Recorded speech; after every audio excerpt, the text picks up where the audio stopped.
Have you ever noticed, the more you chase something, the further it slips away? You work harder, you try every method, you even lose sleep. Yet the thing you want most stays just out of reach. What if the problem isn't that you're not doing enough, but that you're doing too much? What if the universe is already bringing you what you deserve, but your restless energy is pushing it away? In Buddhism, there is a quiet truth. Life delivers its greatest blessings, not to the ones who fight the hardest, but to the ones who learn to be still. Stillness is not weakness. It is the language of the universe. It's the difference between clinging to what you fear losing and opening your hands to receive what is truly yours.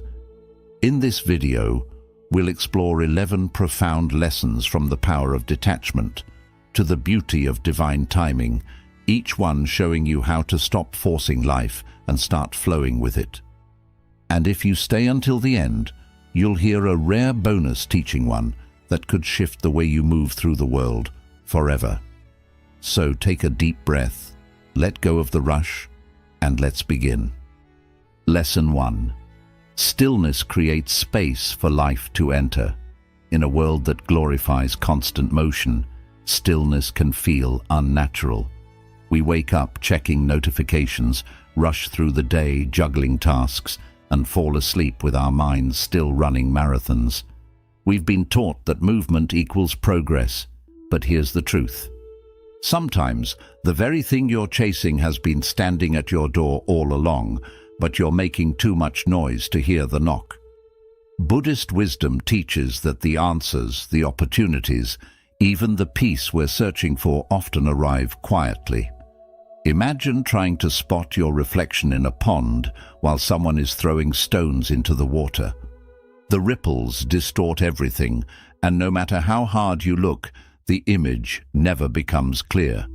That's what inner noise does it, the guidance life is already offering.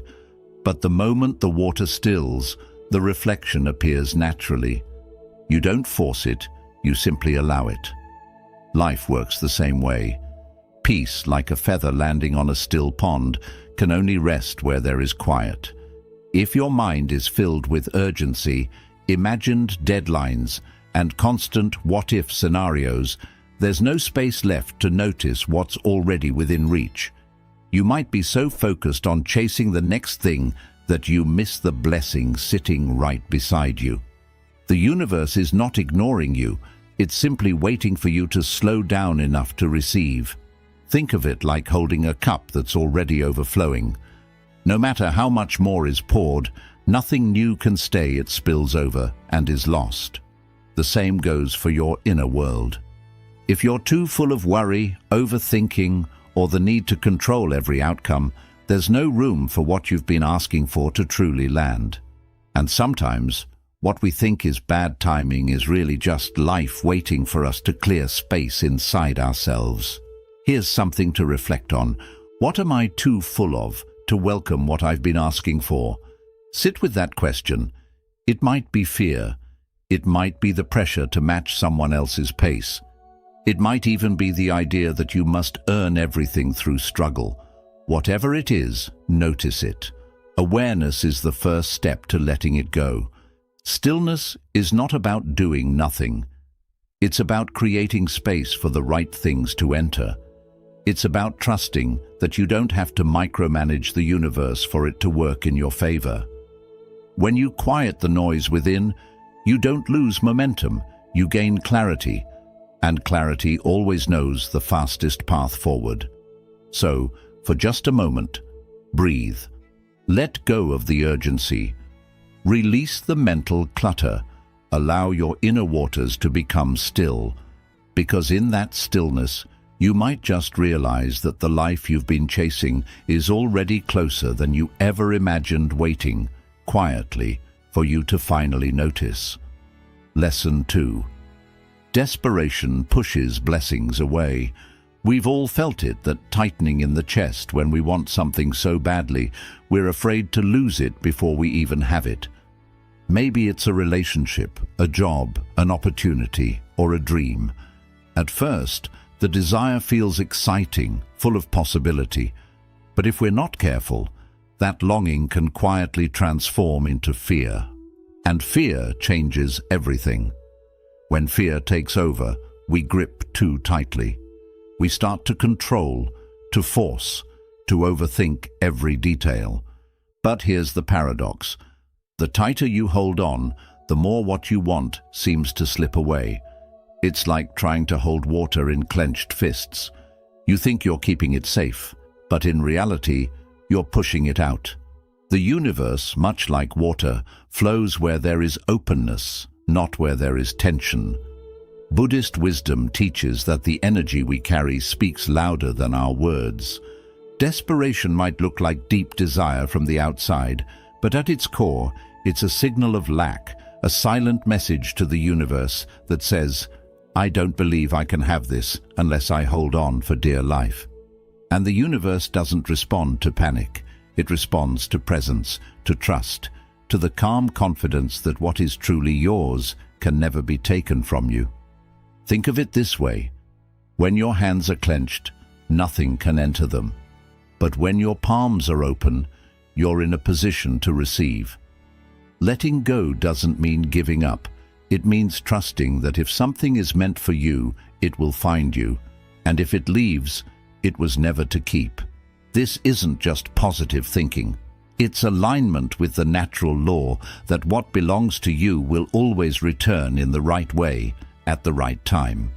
I once heard a monk say, "You cannot pull a flower into bloom by tugging on its petals, you only damage it." The same goes for the things we love and desire.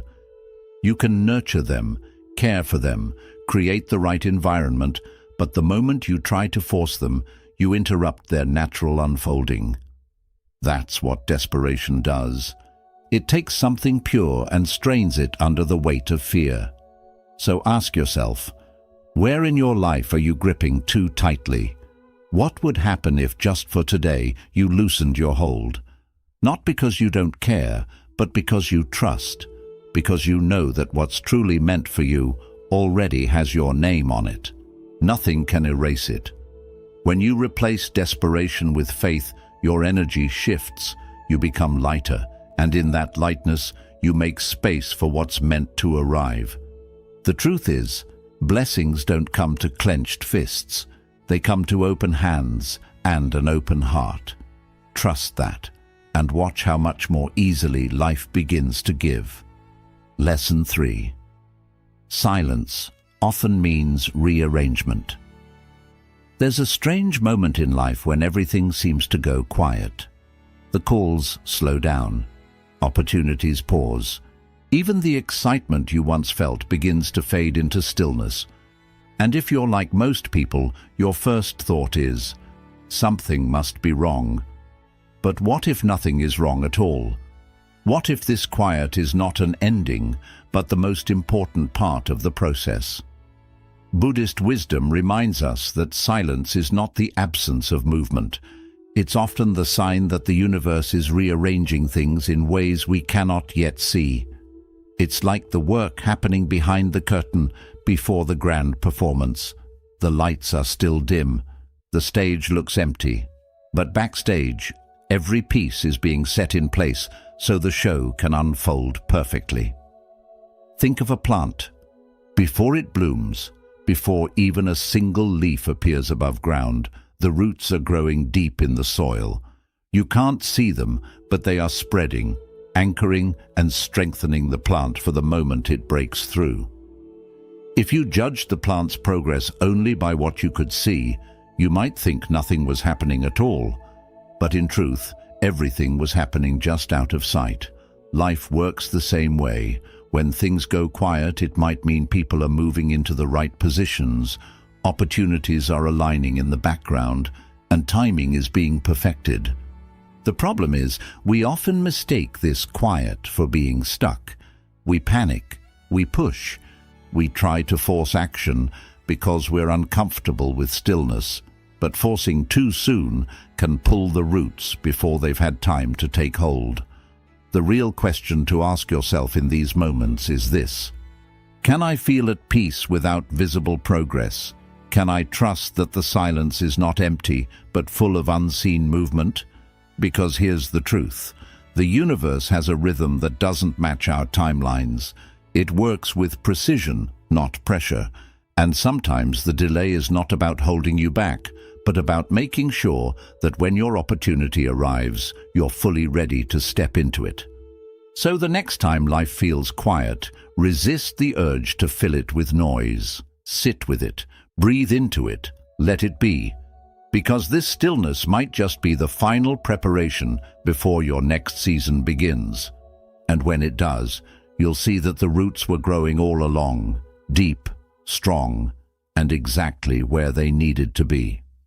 Lesson 4. Faith grows in the unseen. Faith is easy when the path is lit, when the results are clear, when the signs are obvious, when life is moving in the exact direction we hoped. But what about the moments when everything is dark, when you can't see even one step ahead? That's when real faith is tested, and that's when it has the power to grow the most.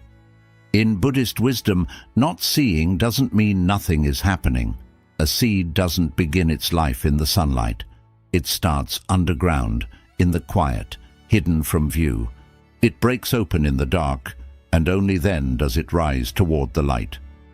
Just because you can't see change doesn't mean change isn't happening. The trouble is, the mind hates the unseen. It whispers, "What if nothing is moving? What if you've been forgotten?" And that whisper can quickly turn into fear, restlessness, and doubt. But the universe doesn't measure progress by how much you can see. It moves according to deeper laws, many of which unfold in silence. The sun doesn't rise because we stare at the horizon. It rises because it was always going to. So here's the real challenge. Can you trust the process even when it's invisible? Can you believe that something is unfolding for you, even when there's no proof in front of you? The ego demands evidence. The soul understands timing. Faith is choosing to lean into that timing, even when every part of you wants to rush ahead. I once heard the story of a monk who planted a seed and returned to it every morning. Day after day, there was no sign of life. A traveler passing by asked, "Why do you keep coming back?" "Nothing is growing." The monk smiled and said, "It is growing, just not where you can see it yet." Weeks later, a small green sprout broke through the earth. It had been alive all along. That's how life works. Some blessings need time beneath the surface before they can meet you. Some chapters are written long before you read them, and some changes are already in motion, not because you can see them, but because you've already aligned with them inside. So when the path is unclear, keep walking. When the night feels long, trust the dawn. The unseen is not empty. It's the workshop of the universe, quietly building what you've been asking for. Let your faith live there, not in what you can measure, but in what you know deep down is already becoming. Lesson 5. Detachment unlocks true magnetism. We grow up being told that if we want something, we should hold on to it, tightly protect it, guard it, never let it slip away. But the more life you live, the more you see the truth. Sometimes the harder you grip, the faster things fade. And in Buddhist wisdom, this isn't just a poetic idea. It's a law of the heart. Detachment doesn't mean you stop caring. It doesn't mean you walk away from your dreams or the people you love. It means you choose presence over possession, trust over tension. When you release the need for something to unfold in exactly the way you imagined, you free it, and you free yourself. And strangely, this is when the things meant for you have the best chance to stay. I once heard the story of a monk who found a beautiful jade cup floating in a stream. He took it home, admired its beauty, and placed it beside his bed. But soon, every sound in the night made him worry it would break. Every gust of wind, every small movement filled him with fear of losing it. The cup had stopped being a joy and had become a burden. One morning the monk returned it to the stream, watching it float away. "It is mine," he said softly, "only when I no longer need to keep it." That is detachment, and it's the source of true magnetism. Because when you stop grasping, you stop sending out energy that says, "I'm afraid to lose this." Instead, you radiate something far more powerful. "I am whole, with or without it," and that energy is irresistible. It draws in what matches it, naturally and effortlessly, like a flame quietly attracting every moth in the night. Think about it. When you're desperate for something, you create pressure around it. You overthink, you second-guess, you push too hard. But when you let go, you give it space to breathe. You create a calm, open field where blessings feel safe to land. What's meant for you begins to notice you, not because you chased it, but because your peace has become a home it wants to return to. Try this. Close your eyes and picture all the things you've been holding on to too tightly, the goals, the relationships, the outcomes. Now imagine placing them in your open palm. Feel the relief of loosening your grip. Watch them float away like lanterns into a night sky. You haven't lost them, you've simply set them free to return in their best form.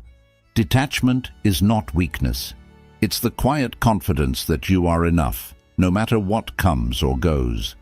And when you live from that place, life has a way of surprising you, not with everything you thought you wanted, but with everything your soul was truly calling for. Lesson 6. Surrender as strength. We're taught from a young age that strength means never stopping. Push harder, try longer. Don't quit until you get what you want. And yes, persistence has its place, but there comes a moment in every journey when the path no longer responds to force. You push, but nothing moves. You plan, but doors stay closed. And instead of making progress, you feel yourself sinking deeper into frustration. In Buddhist wisdom, this is the moment to stop fighting, not because you've been defeated, but because you're ready to flow with a rhythm greater than your own. Surrender isn't waving a white flag. It's choosing to trust that the knows where it's going even when you don't. It's strength in its most graceful form. Imagine a river winding its way around a mountain. The water doesn't crash into the rock demanding it move. It curves gently, patiently, wearing a path with persistence but without resistance.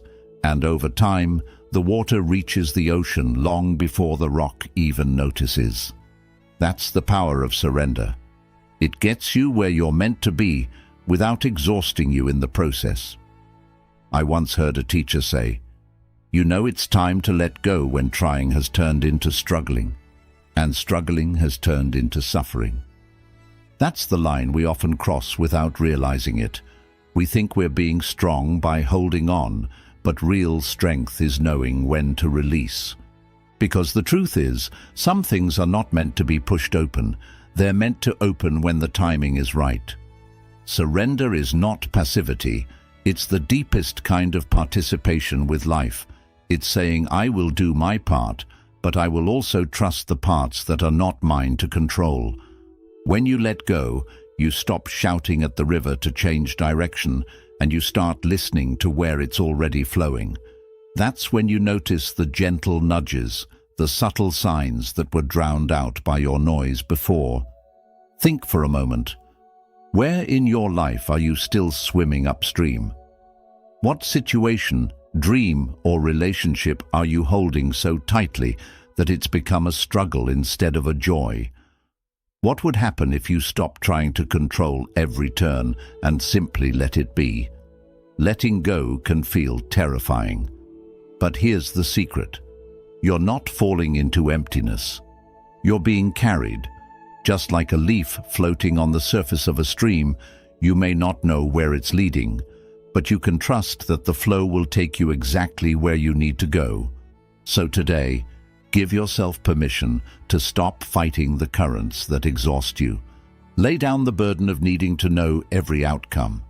Let the tide carry you for a while. because sometimes the very thing you're chasing is already on its way. But it can only meet you when you stop resisting the path it's taking to get there. Surrender is not weakness, it is wisdom, and when you learn to bow to life's flow instead of forcing it, you'll see that the river has been carrying you toward everything you deserve all along. Lesson 7. Craving clouds clarity. There's a subtle difference between desire and craving. Desire can be a spark. It inspires, motivates, and gives us direction. But craving is what happens when that spark grows into a wildfire we can no longer control. It burns through our peace, clouds our judgment, and leaves us chasing shadows. Buddhist wisdom teaches that craving doesn't bring us closer to what we seek, it pushes it further away. Why? Because craving blinds us. It fills our vision so completely that we can't see the path clearly. It's like trying to navigate a trail in the fog. You're moving, but every step feels uncertain. The more you try to force your way forward, the denser the fog becomes. I once heard a monk illustrate this with a simple image. He poured tea into a cup until it overflowed, spilling onto the table. "This is your mind when it's full of craving," he said. "There is no space for peace to enter, because it is already overflowing with need." That's the trouble with craving. It doesn't just take up space in your mind, it distorts everything you see. You stop noticing the opportunities already within reach, because you're obsessed with the one thing you don't yet have. The truth is, craving doesn't come from abundance. It comes from the fear of not having enough. And fear is noisy. It drowns out intuition. It silences patience. And it makes us grab at anything that looks like we want, even if it's not truly right for us. When you're caught in craving, you're not choosing from wisdom, you're reacting from urgency. So how do you clear the fog? First, pause. Take a breath deep enough to feel in your chest. Then ask yourself, is what I'm wanting right now helping me see more clearly, or is it making everything blur? You might realize that the you're chasing so hard isn't even the thing that would bring you peace. It's just the thing you've convinced yourself will fill the gap. When you release craving, something powerful happens. Clarity returns. You see the path in front of you with fresh eyes. You notice the blessings you'd overlooked. And sometimes you discover that what you truly needed was already here, just hidden behind the fog of wanting. This doesn't mean you stop dreaming or stop working toward your goals. It means you release the grip of urgency. You replace the pressure to have it now with the trust that it will come when the time is right. Peace is not found when you finally collect everything you want. It's found when you no longer need everything to go your way in order to feel whole. Let the craving fall away, like mist dissolving in the morning sun. Let the path reveal itself again. You may be surprised to find that the clarity you've been searching for wasn't out there at all. It was waiting for you in the stillness all along. Lesson 8. Calmness is the universe's language. If you've ever tried to hear someone whisper in a crowded room, you know how impossible it feels. The noise drowns out the message, and yet this is exactly how many of us live, surrounded by the noise of our own thoughts, unable to hear the quiet guidance that's been there all along. Buddhist wisdom teaches that the universe does not speak in shouts. It speaks in whispers. It doesn't push or force its way in. It waits for calm. Calmness isn't about doing nothing. It's about creating a state within yourself where truth can be heard clearly.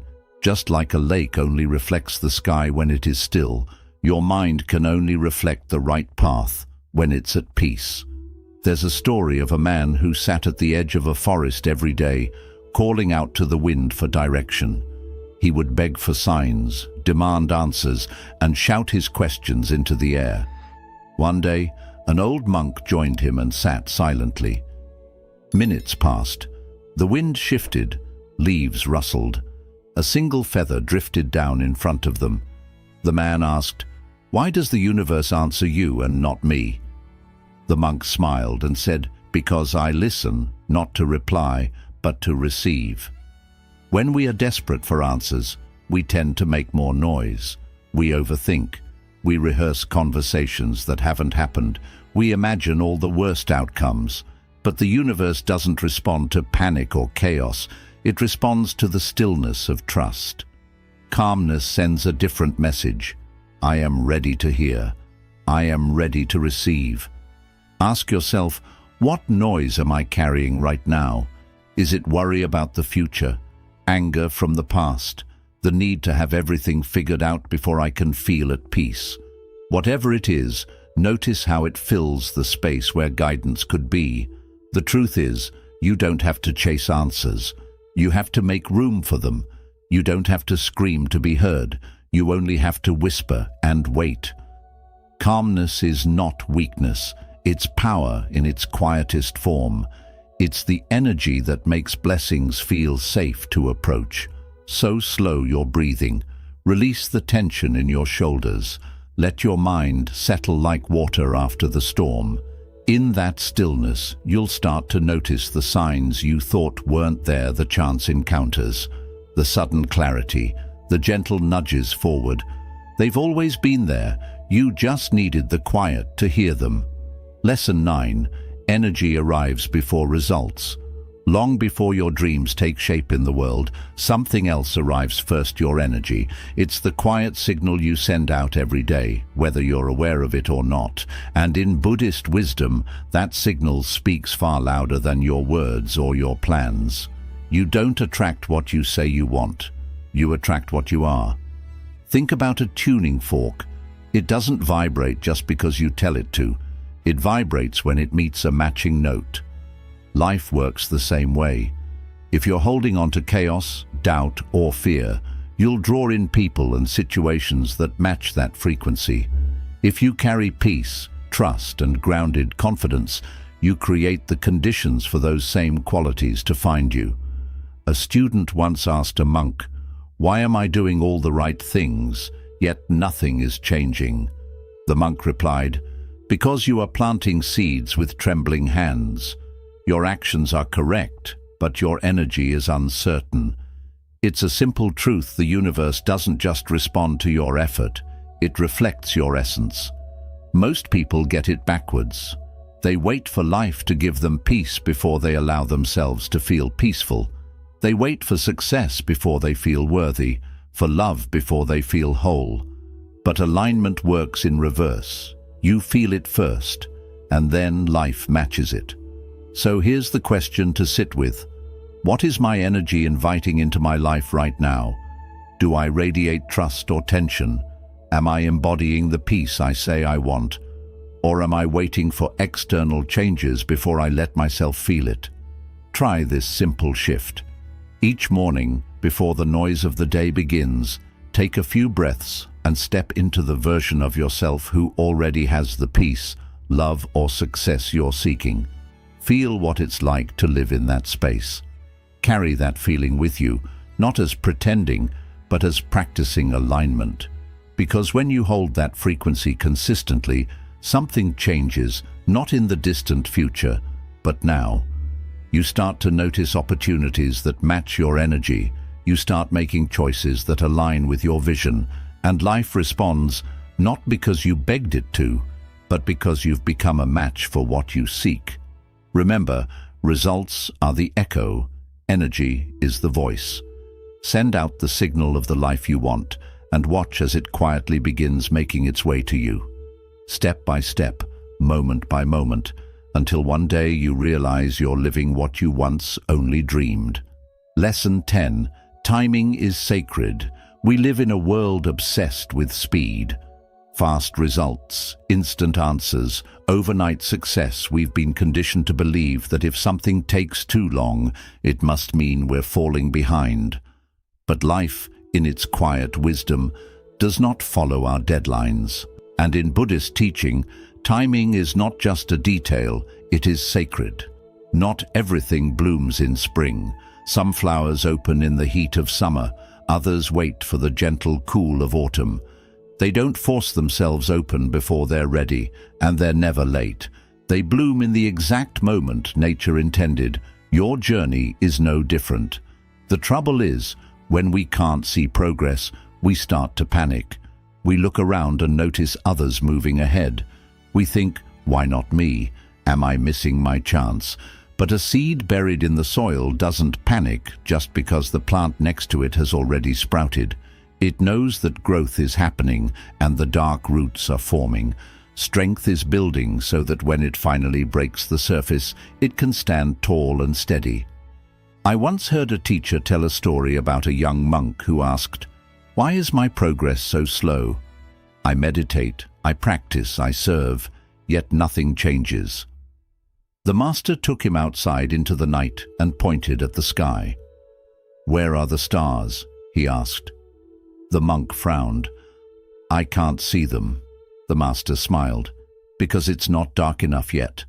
And that was the lesson. Some things can only be seen. Some wisdom can only be received when the moment is perfectly aligned. This is why patience isn't just waiting, it's trusting. Trusting that every delay is part of your preparation.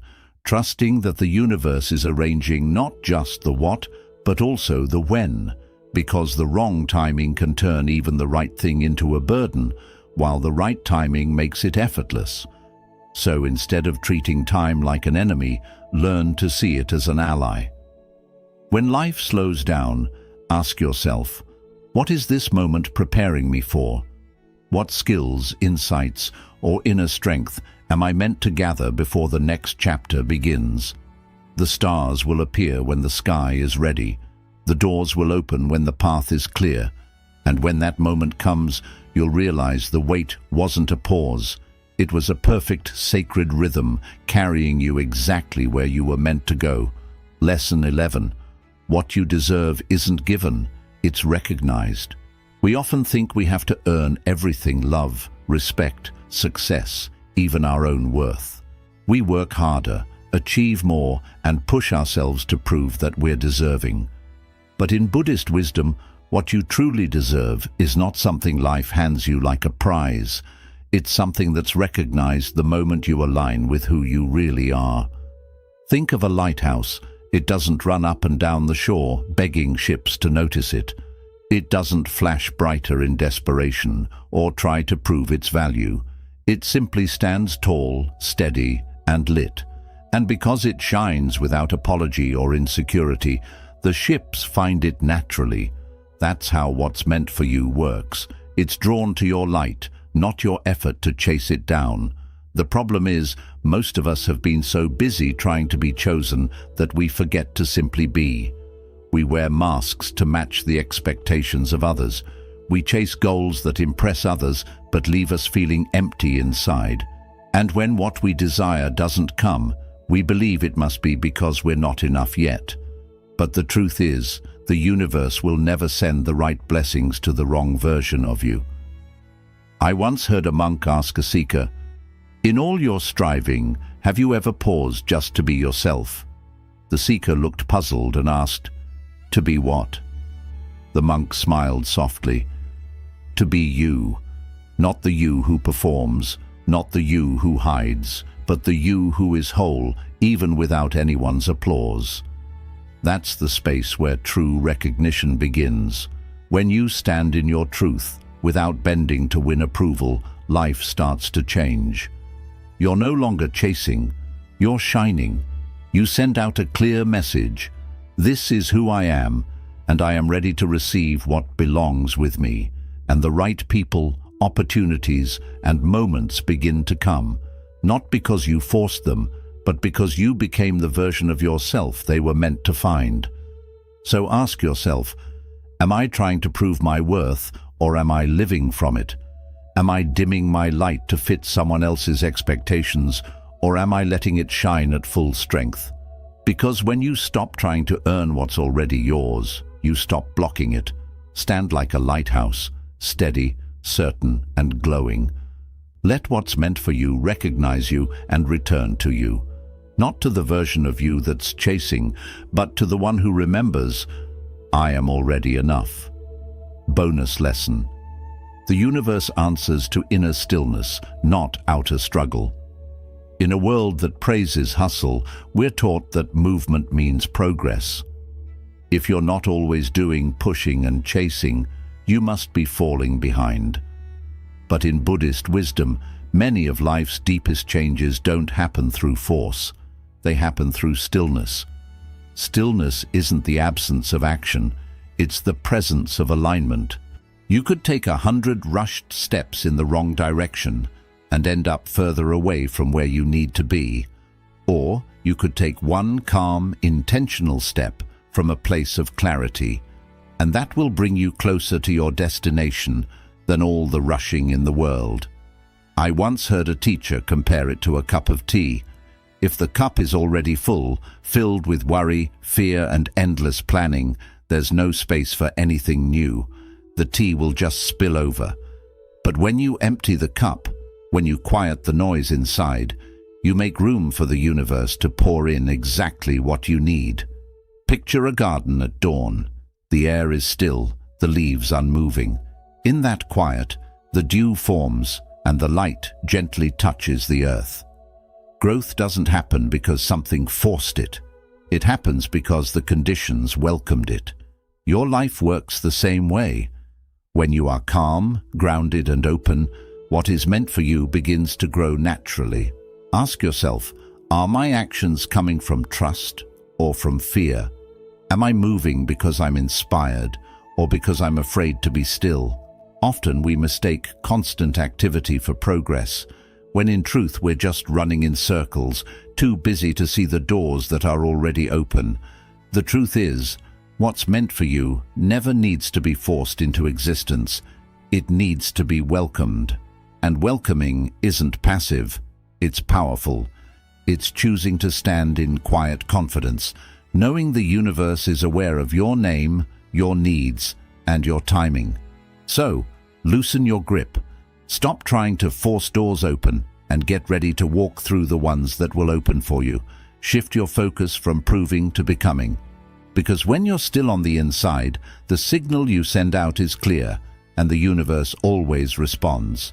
You've just walked through powerful lessons that remind us life isn't about forcing, chasing, or proving. It's about creating space within yourself for the right things to arrive. From stillness to trust, to letting go, to recognizing your own worth. Each is an invitation to stop living in fear of what you might lose and start living in alignment with what you're meant to receive. Buddhist wisdom reminds us that peace isn't something you find only when life finally works out. Peace is what you choose now, in this moment, before the answers arrive, before the timing feels perfect, before you can see the whole path. Because when you choose peace first, everything else begins to shift around it. So ask yourself one last time, what am I too full of to welcome what I've been asking for? Then, little by little, make space, quiet the noise, loosen your grip, trust the timing, and stand in the knowing that what's meant for you can never miss you. It's already on its way. If this video spoke to you, take a moment to breathe and let the message settle in. And when you're ready, I invite you to keep walking this path with me. Click the next video on your screen. It's filled with more timeless Buddhist wisdom to help you find clarity, peace, and strength in everyday life. The more you surround yourself with these teachings, the more naturally they become part of who you are. And when that happens, you won't need to chase the life you want. You'll simply become the person it's been seeking all along.